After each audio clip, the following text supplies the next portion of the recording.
देखना मित्रों, ये छोटे छोटे पौधे अब बड़े होकर हरे भरे वृक्ष बनेंगे।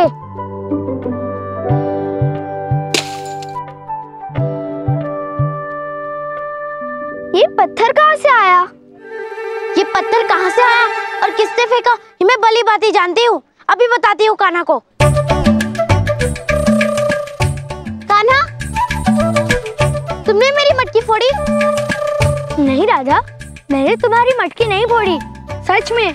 तुम तो सदा ही ऐसे कहते हो कान्हा, तुमने ही मेरी मटकी फोड़ी है। मैं तुम्हें माखन खिलाऊं, यशोदा काकी की डांट से बचाऊं, किंतु तुम नहीं सुधरोगे कान्हा कभी। मेरी ही मटकी फोड़ दो, तुम बहुत बुरे हो।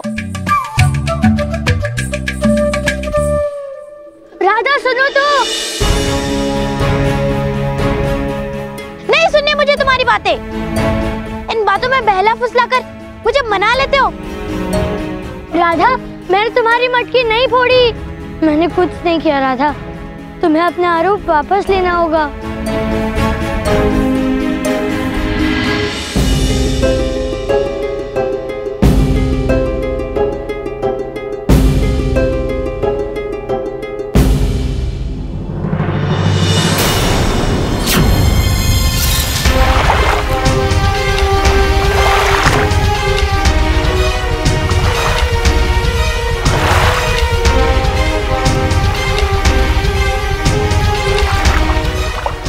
यमुना के जल में ऐसी विचित्र हलचल क्यों है?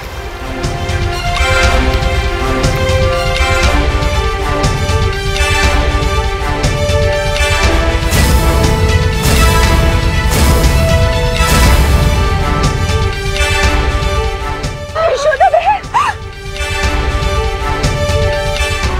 यशोदा बहन, यमुना का जल तो पूरी तरह सूख गया।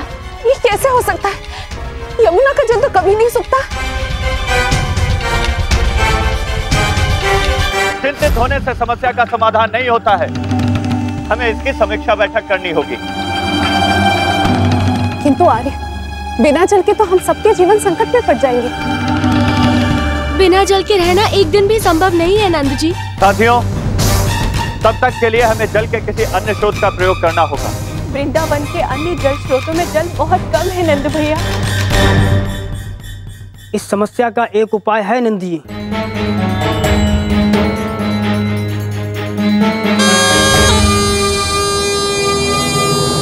ये बीन की ध्वनि कहाँ से आ रही है?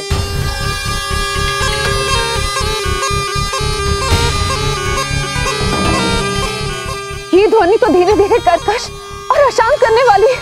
हाँ बहन, इस ध्वनि से मेरे भी कान फटे जा रहे हैं।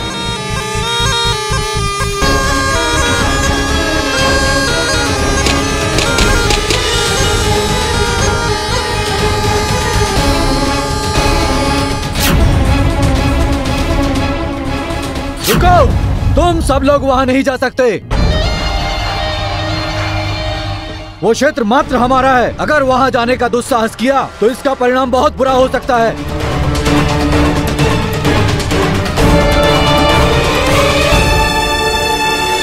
हे नागराज कालिया महाराज, दर्शन दीजिए प्रभु, दर्शन दीजिए।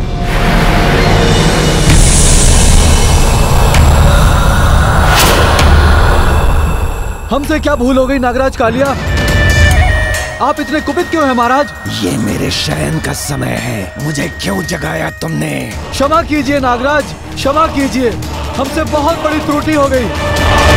किंतु आपको एक समस्या के बारे में बताना था। हम इस जलाशय से जल क्यों नहीं भर सकते? जलाशय तो सबके लिए होता है। नहीं, ये जलाशय हमारा है। अगर इतने सारे लोग इस जलाशय के जल का प्रयोग करेंगे तो एक दिन हमारे लिए जल ही नहीं बचेगा। देखिए, यदि हमारे समीप थोड़ा भी पीने योग्य जल होता तो हम इस जलाशय के समीप कभी नहीं आते। हमारे पूरे गांव पर विकट जल समस्या है। हम इस जलाशय से सीमित मात्रा में जल लेंगे, आपके लिए जल की कोई कमी नहीं होगी। नहीं, इसकी अनुमति नहीं है। आप सब लोग यहाँ से जल नहीं ले सकते। हमें जल चाहिए।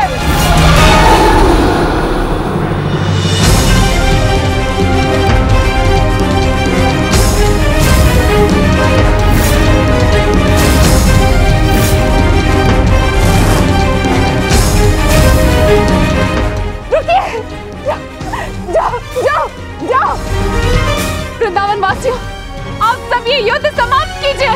नहीं चाहिए हमें इनसे जंग। चलिए यहाँ से लौट चलते हैं। तो ये अन्याय नहीं है नंद रानी, किंतु आपके आदेश को कोई टाल भी नहीं सकता। चलो भाइयों।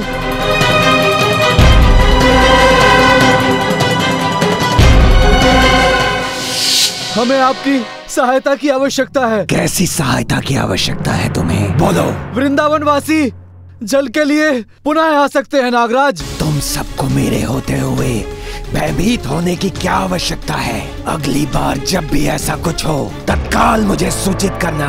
मैं उन मनुष्यों को निगल जाऊंगा। इस जल का अधिकार मात्र तुम्हारे पास है। निश्चिंत रहो। धन्यवाद नागराज।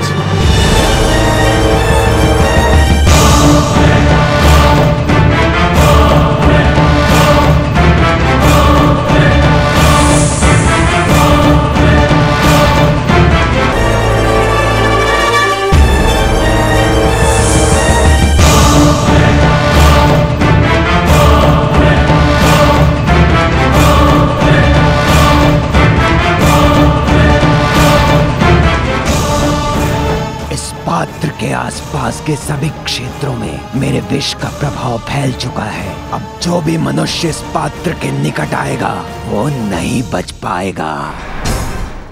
चलिए राव, हम भी तो देखें उस कालिया का क्रोध। चलो कान्हा। चलो मित्रों, आज हम सभी यमुना के तट पर क्रीड़ा करने चलते हैं। वहाँ क्रीड़ा करने में बड़ा ही आनंद आता है। नहीं कान्हा, हमें वहाँ नहीं जाना चाहिए। यमुना नदी में जाने में खतरा है। सुना है यमुना नदी में जहाँ सभी जलाशय का जल एकत्रित होता है वहाँ एक विशालकाय नाग है। जानता हूँ मित्रों, और मैंने ये भी सुना है कि वो नाग यमुना के भीतर ही रहता है, बाहर नहीं आता। और हम थोड़ी जल के भीतर जाने वाले हैं। हम तो यमुना के तट पर ही खेलने वाले हैं। चलो ना मित्रों, फिर कैसा भय होगा। चलो ना। कान्हा, भले ही वो बाहर ना आता हो, फिर भी हमें वहाँ नहीं जाना चाहिए। किंतु मित्रों, तुम ये भी तो सोचो ना कि हमारे वहाँ ना जाने से यमुना नदी कितनी आहत होगी। प्रकृति भी हमारी मित्र है, और जब ऐसे समय पर उस दुष्ट नाग ने यमुना नदी पर अधिकार कर लिया हो, तब हमें उसे नहीं छोड़ना चाहिए। मित्रता की है तो उसे निभाना भी सीखो। आज तक यमुना नदी ने हमारे लिए कितना कुछ किया है। हमें जल के साथ साथ कितने सारे सुखद अनुभव दिए हैं। जल क्रीड़ा करना, तैरना और यमुना के तट पर भोज करना, ये सब कुछ यमुना के बिना अधूरा है। यमुना नदी हमारे वृंदावन और विशेषकर बाल वालों को बहुत प्रेम करती है। क्या पता हमें फिर से क्रीड़ा करते देख उसमें फिर से पानी भर जाए। तो ठीक है, मैं और राव अकेले ही चले जाते हैं। कान्हा, बिना गेंद और बिना साथियों के साथ कैसे खेलोगे? रुको, हम भी चल रहे हैं।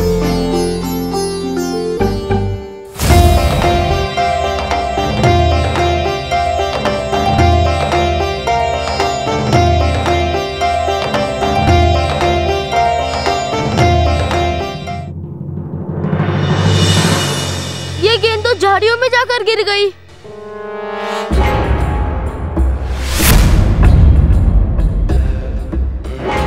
ये दुष्टों की टोली तो हमारी ओर ही आ रही है। तुम चिंता मत करो भीमा, चिंता मत करो। अब ये दुष्टों की टोली सीधे कालिया नाग के मुख में जाएगी।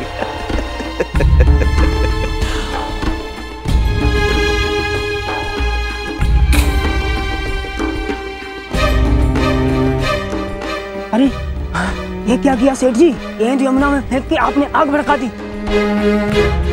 जो किया उचित किया, अब बस इसका परिणाम देखना।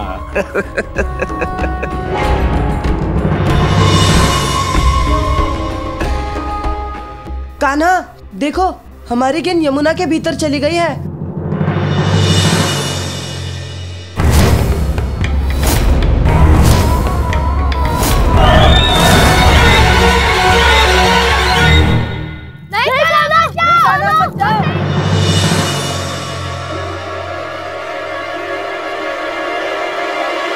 ये जल तरंगों का कंपन बता रहा है कि मेरा शत्रु समीप है।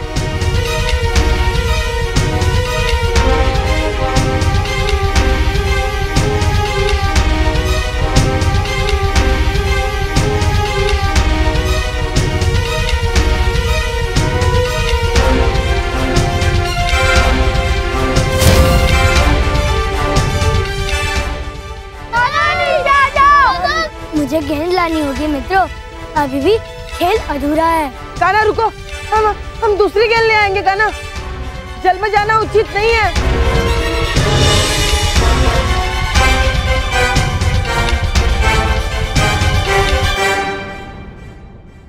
कान्हा! हे ईश्वर, इतनी कठिनाई से तो ये जल मिला था और अब ये मटकी भी टूट गई। ये तो कोई बहुत बड़ा अपशकुन है। काकी, काकी, यशोदा काकी,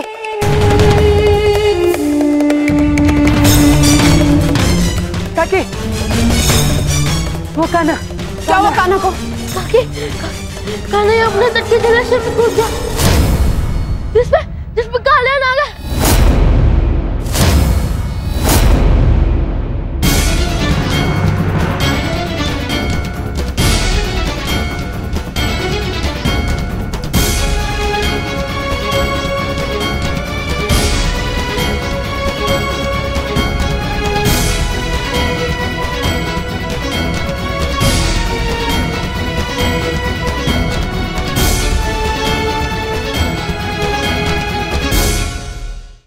वो रही गेंद। चलो, गेंद तो मिल गई।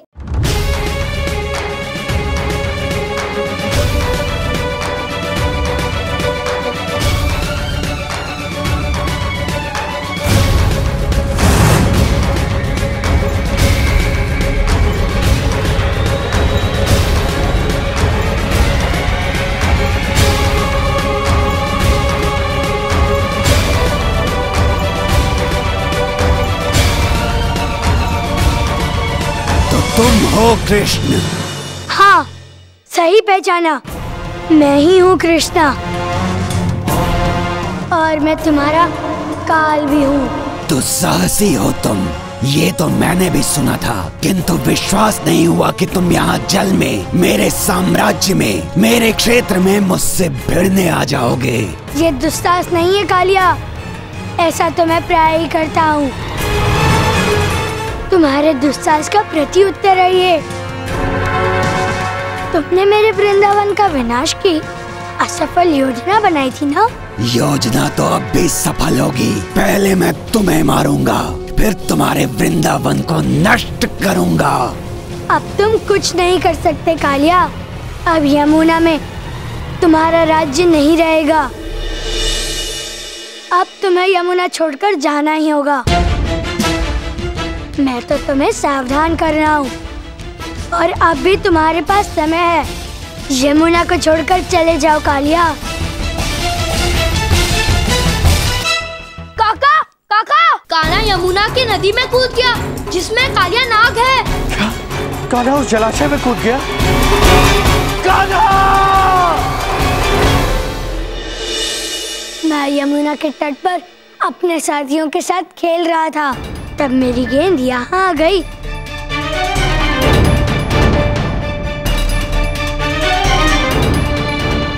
ये गेंद तो मुझे मिल गई, फिर तुम मुझे मिल गए। अपने मित्रों के साथ तो मैं प्रतिदिन खेलता हूँ। सोच रहा हूँ कि आज मैं अपने एक शत्रु के साथ भी थोड़ा खेल लूं। देखता हूँ कि कौन जीतता है।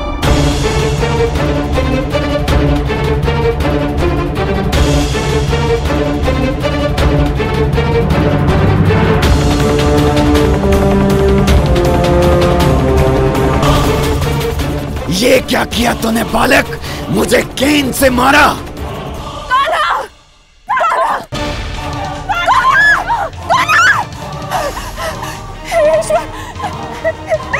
ये क्या हो गया? कान्हा, तुझे क्या आवश्यकता थी जल के भीतर जाने की? पुत्र कान्हा, कान्हा, कान्हा दिखाई क्यों नहीं दे रहा? कान्हा, तो मुख दिखा दो, कोई तो दिखा दो। कान्हा,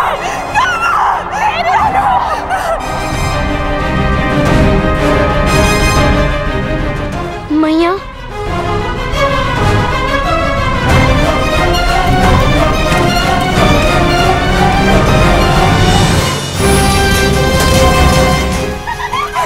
यशोदा, यशोदा जल के भीतर मत जाओ यशोदा, तुम्हारा जल के भीतर जाना ठीक नहीं है। नहीं आर्य, मुझे जाना होगा, कान्हा के प्राण संकट में है। नहीं यशोदा। आर्य, तो फिर आप कुछ क्यों नहीं करते? आर्य, कान्हा को बचाइए आर्य। मैं अपने कान्हा के प्राणों की रक्षा करता हूँ। यशोदा, मैं शीघ्र हमारे कान्हा को लेकर आता हूँ। मैं भी लेकर आता हूँ यशोदा। नहीं मैं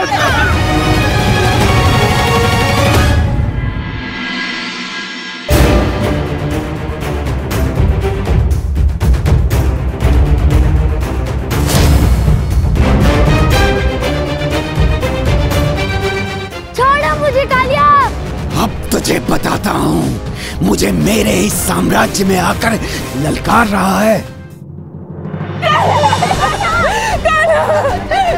कान्हा को बचाना होगा, वो सदैव हमारी सहायता करता है। किंतु इस जल में कालिया नाग है राधा, जल के भीतर जाना उचित नहीं होगा। मैं कान्हा की सहायता करने अवश्य जाऊंगी। रुक जाओ राधा, जल में मत जाओ। नहीं दाऊ, कान्हा के प्राण संकट में है, वो वहाँ जल में अकेला है। राधा, जल में कूदने से अच्छा उपाय है कि तुम अपने श्री हरि से कान्हा के लिए प्रार्थना करो।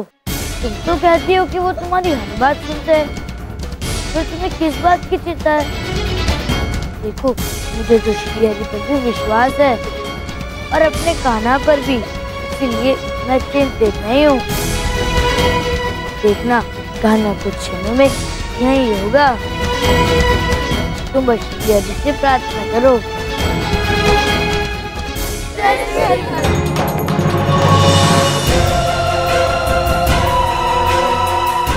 अब तुम जब तक जीवित हो यहीं बंदी बने रहो।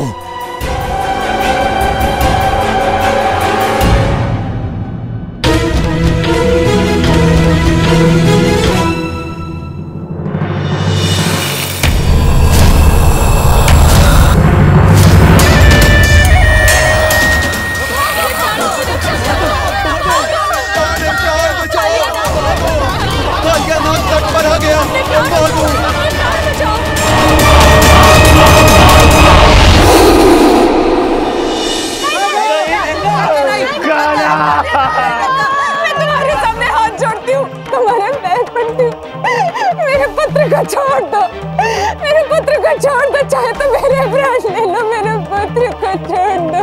अच्छा, तो तुम हो कृष्ण की माँ। तुम्हारा पुत्र तो बहुत ही चंचल है, खेलते खेलते जल में ही चला आया। तुम्हारे पुत्र के कारण मेरी शांति भंग हुई है, तो मेरा पहला ग्रास तुम ही होगी।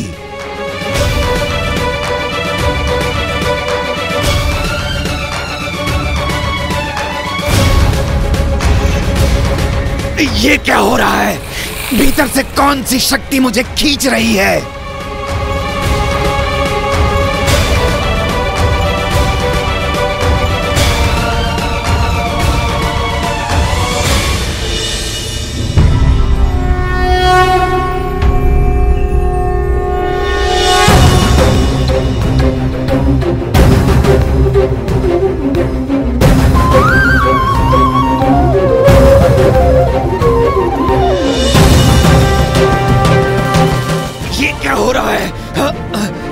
ये वही हो रहा है जिसके योग्य तुम हो कालिया।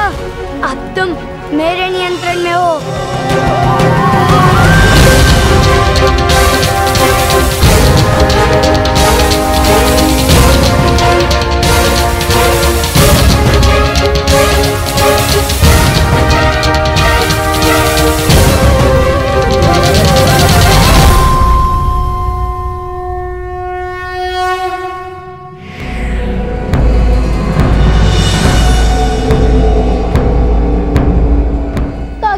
देखो कान्हा,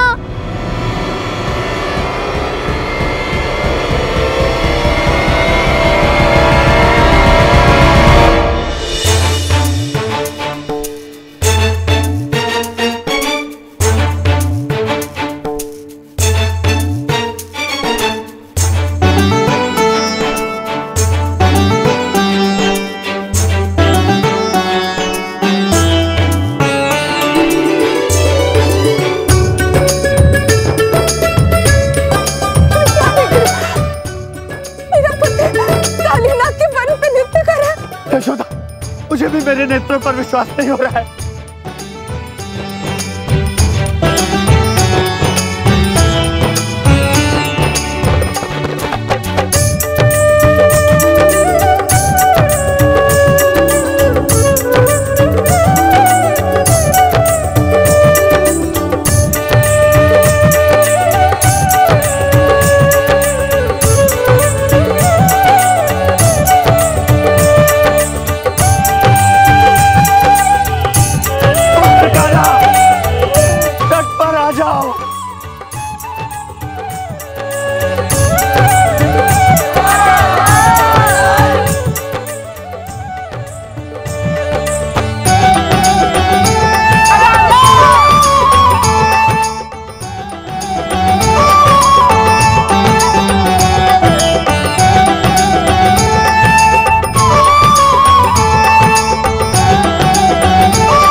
यशोदा, लगता है कान्हा फिर जल में चला गया। छोड़ो मुझे।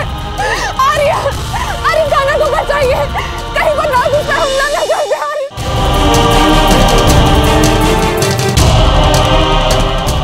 मैं हारा, आप जीते कृष्ण। अब तो मुझे क्षमा कर दीजिए। अब समझ में आया कि दुस्साहस किसने किया था। दुस्साहस मैंने किया था, मुझसे त्रुटि हो गई।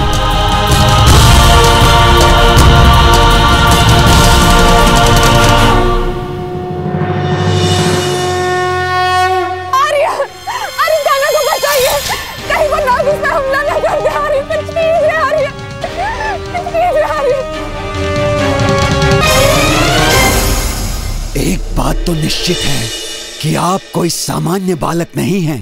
कौन है आप? मुझे अपने दिव्य स्वरूप के दर्शन दीजिए।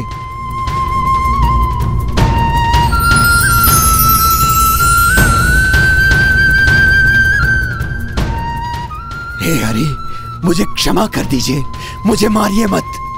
मैं तुम्हें मुक्त कर दूंगा कालिया नाग, परंतु उसके बदले तुम्हें यमुना नदी को छोड़कर जाना हो। मैं आपकी आज्ञा का पालन अवश्य करूंगा, किंतु आपको मेरी रक्षा गरुड़ से करनी होगी। मैं तुम्हें वरदान देता हूं कालिया नाग कि अब से गरुड़ देव तुम्हें कोई क्षति नहीं पहुंचाएंगे।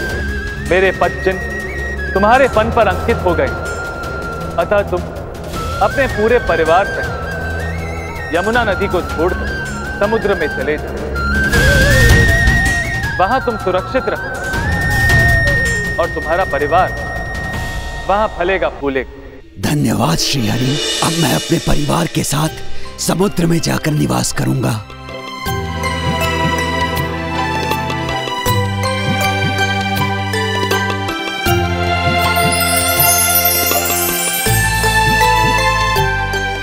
तथास्तु।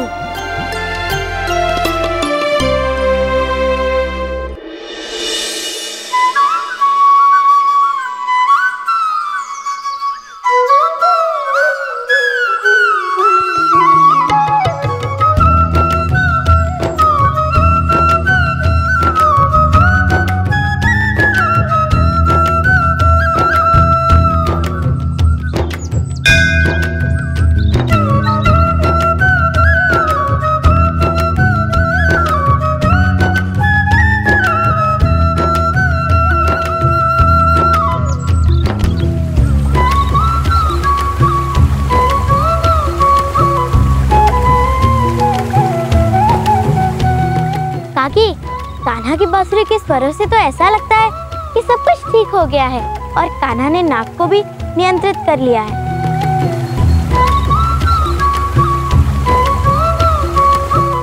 कान्हा, अब तो महाराजा पुत्र। कान्हा बाहर तो आ जाओ,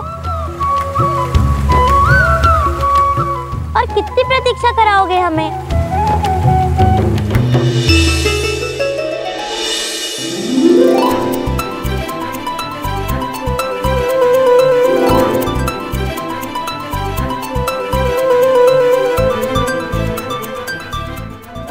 कान्हा पुत्र।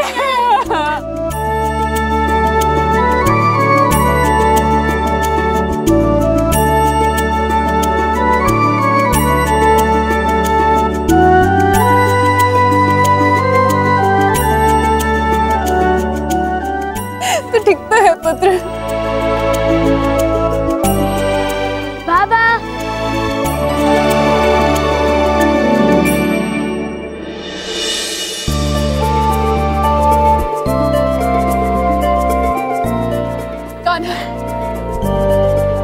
यदि अगली बार तू फिर से बिना बताए मुझे कहीं गया ना, तो मैं तुझसे कभी बात नहीं करूंगी, समझा तू? नित्य प्रतिदिन कोई ना कोई संकट मोल ले लेता है तू। मैया क्षमा कर दो ना। यशोदा बहन, आप व्यर्थ ही कान्हा की चिंता करती रहती हो। जिस नाग को देखकर बड़े बड़े लोग कांप उठते हैं, उसी नाग पर कान्हा नृत्य करते हुए आया है। ये कोई साधारण बात नहीं है। हाँ यशोदा बहन, हमारा कान्हा कोई साधारण बालक नहीं है, वो तो भगवान का रूप प्रतीत होता है। हमारे कान्हा पर श्री हरि की विशेष कृपा है।